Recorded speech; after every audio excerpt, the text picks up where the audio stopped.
এই মুসলমানের মধ্য থেকে সবাই যে জান্নাতি হবে এরকমটা না। মুসলমান যারা হবে তাদের মধ্যে সবাই জাহান্নামী হবে, বিষয়টা এরকমটাও না।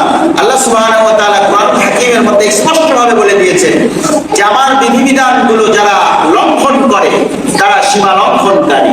তারা কি কারী বলেন?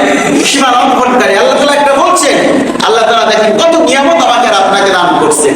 এই নিয়ামত পাবার পরেও, এত কিছু ফ্যাসিলিটি পাবার পরেও যদি আল্লাহর সঙ্গে আমরা এই দূরত্বটা তৈরি করি, আল্লাহর সঙ্গে যদি নাফরমানি করি, আল্লাহর আনুগত্য যদি না করি, এই ব্যাপারে আল্লাহ তাআলা কি পদক্ষেপ নিতে পারে এই ফতোয়াটা আমি আর আপনি দেই।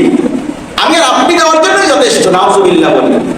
সব বিধিবিধান, সব নিয়ামত আমি আর আপনি যথাযথভাবে ভোগ করতেছি, কিন্তু আল্লাহর দেওয়া বিধান, আল্লাহর হুকুম আমি আর আপনি মানতেছি না।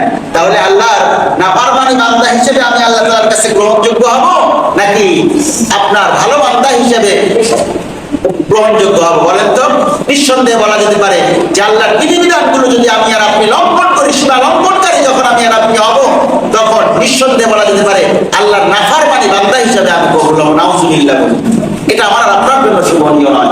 এই জন্য প্রিয় উপস্থিতি, আল্লাহ সুবহানাহু ওয়া তাআলা কোরআন হাকীমের মধ্যে বলেন সবাই জাহান্নামী নয়, আবার সবাই জান্নাতি তাও নয়।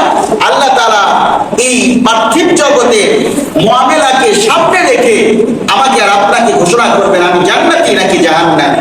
এক বাক্যে আমার আর আপনার বিবেক থাকলে বলেন যে আমরা আল্লাহ তাআলার কোনো কাজ না করেই কি জান্নাতি হতে চাই? বলেন, আল্লাহ তাআলার কোনো আপনার হুকুম আহকাম না মেনেই কি আমরা জান্নাতি হতে চাই? এটা কিন্তু কোনো বিবেক সম্পন্ন ব্যক্তির কথা নয়। ইনসাফ ভিত্তিক যদি কথা আমি আর আপনি বলি যে আল্লাহ তাআলার বিধিবিধানগুলো মানলেই আমার আর আপনার জন্য জান্নাত,